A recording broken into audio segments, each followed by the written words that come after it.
ये छुआछूत की बीमारी कब तक चलेगा? ये जातिगत शोषण कब तक चलेगा?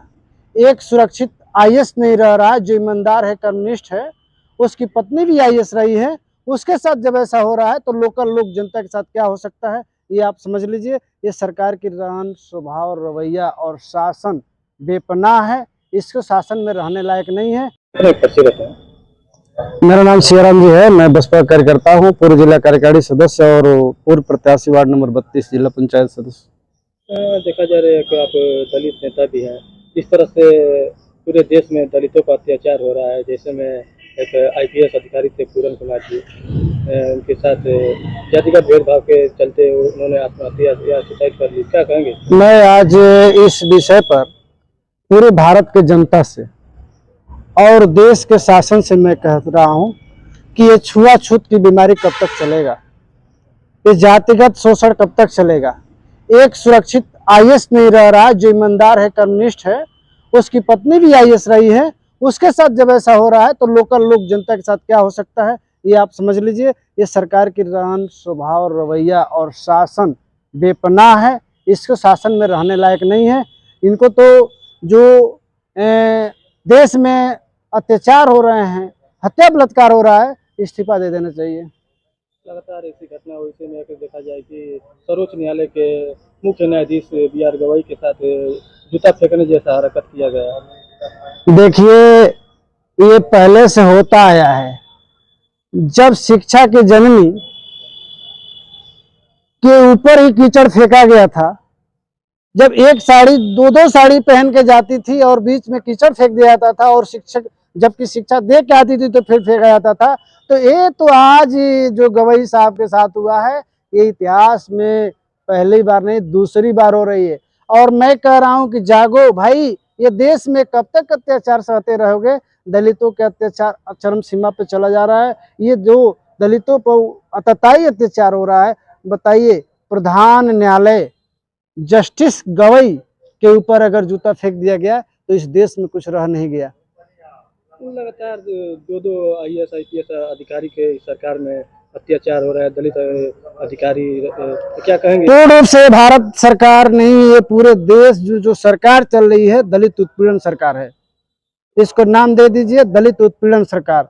और जब तक दलित इसको नहीं संभालेगा, होश नहीं संभालेगा, जब तक सचेत नहीं होगा, जब तक अपने अधिकार की लड़ाई रोड पे नहीं आके लड़ेगा, तब तक ये लोग शांत होने वाले नहीं है। क्योंकि हमारे पूर्वजों के यही किए थे और आज भी यही कर रहे हैं। इस अत्याचार को देखते हुए ओबीसी एससी एसटी के लोग, दलित के लोग, दलित समाज के लोग 27 में कितना परिवर्तन करेंगे? बहुत काफी परिवर्तन होगा। इसी सरकार यही तो इन लोग का अत्याचार सफाई कर रहा है।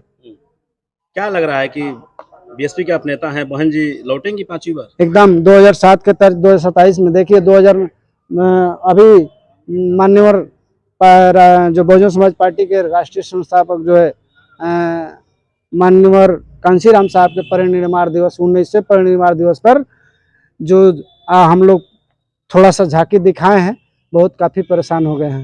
लेकिन झांकी को लेकर तमाम तरह की बातें आ रही है कि ये झांकी बीजेपी की सहयोग से हुआ है, रोडवेज की बसें लगी थी। क्या इस पे कहेंगे? जानते हैं, कोई भी विपक्ष से कुछ मिलता नहीं तो मिर्चा मसाला मिलाता है और उसके बेपनाह बात बोलता है, जबकि लगता है कि वो गंवार अशिक्षित है, उसको राजनीति करने का ढंग नहीं है। बता देना जो लोग कह रहे हैं वो मिशन क्या है उसका, कोई पार्टी का जो बसपा का जैसा मिशन है क्या?